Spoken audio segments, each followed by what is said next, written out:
Հոկտեմբերի 21-ին և 22-ին Երևանում կայացած հայ-ադրբեջանական կլոր սեղան քննարկման նախաձեռնությունը ըստ Արեգ Քոչինյանի երկու երկրի փորձագիտական համայնքի և քաղաքասարակության ներկայացուցիչներինն է։ Նրանք դիմել են պետական համապատասխան մարմիններին, ստացել աջակցություն և կազմակերպվել է հանդիպումը։ Երկու երկրների ներկայացուցիչներն բավականին հաճախ երրորդ երկրներում, այլ մայրաքաղաքներում նման հանդիպումներ ունենում ենք։ Սա կոչվում է track to diplomacy, երկրորդ ուղու կամ երկրորդ շերտի դիվանագիտություն, որ ընդհանրապես բավական ընդունված բան ամբողջ աշխարհում։ Եվ նմանատիպ հանդիպումների ժամանակ մենք եկանք այն եզրանկման, որ արդեն ժամանակն է դրանք տեղափոխել մեր մայրաքաղաքներ եւ որ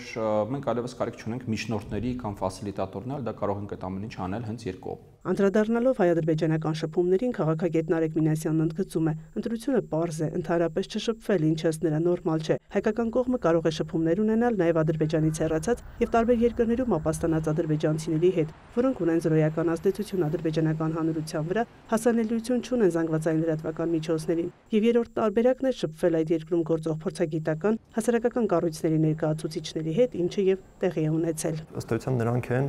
այն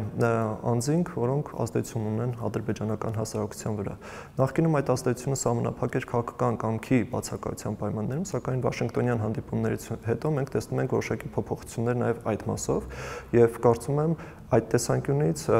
տվյալ շրջանակների հետ շփումները կարող են արդյունավետ լինել եւ ընդհանրապես Ադրբեջանում նկատել են նաեւ այսպես որոշակի դրական փոփոխություններ նաեւ ռետորաբանության հետ կապված, չնայած առանձին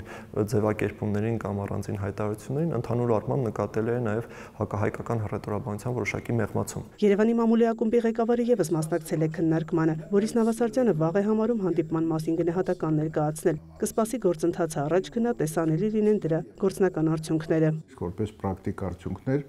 պետք է որ մեր քննարկած առաջարկությունները ինչ որ արտացոլում ստանան պաշտոնական քաղաքականության։ Ես բավականին լավատեսորեն եմ տրամադրված դրա հետ կապված, քանի որ քննարկումները շատ գործնական են,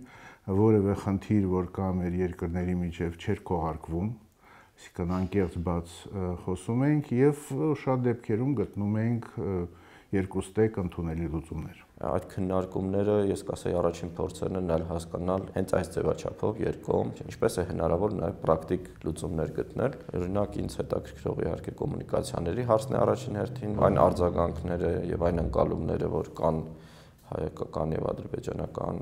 այս քննարկումների ընթացքում հուսադրող են փորձել հնարավորինս աջակցել բանակցային գործընթացին, առաջարկել փոխվստահություն ավելացնող որոշակի միջոցներ, տնտեսական ենթակառուցվածքային ոլորտներում գործակցության հնարավորություններ, աշխատանք նաեւ հասարակությունների հետ Երևանյան քննարկման օրակարգում էին։ Հանդիպման ընթացքում հատուկ անդրադարձ են կատարել նաեւ հումանիտար խնդիրներին եւ հատկապես կարեւորել ենք հայ ռազմագերիների վերադարձի հարցը, ընդգծել ենք դրա զգայունությունը մեր կողմի համար եւ կարևորել ենք, որ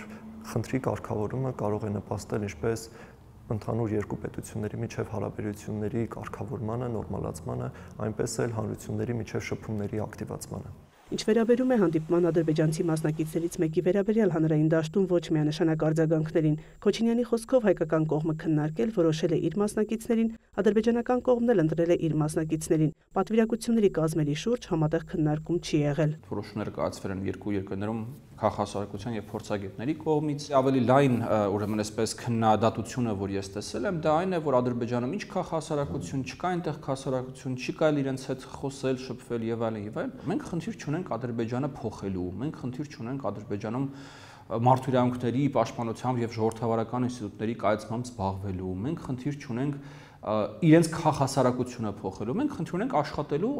այն ինստիտուտների եւ այն մարդկանց հետ, ովքեր որ կան Ադրբեջանում, ովքեր որ ազդեցիկ են Ադրբեջանում, եթե մենք ուզում ենք իսկ մենք ուզում ենք այս աշխարհագրության եւ այս տարածաշրջանում կառուցել խաղաղություն,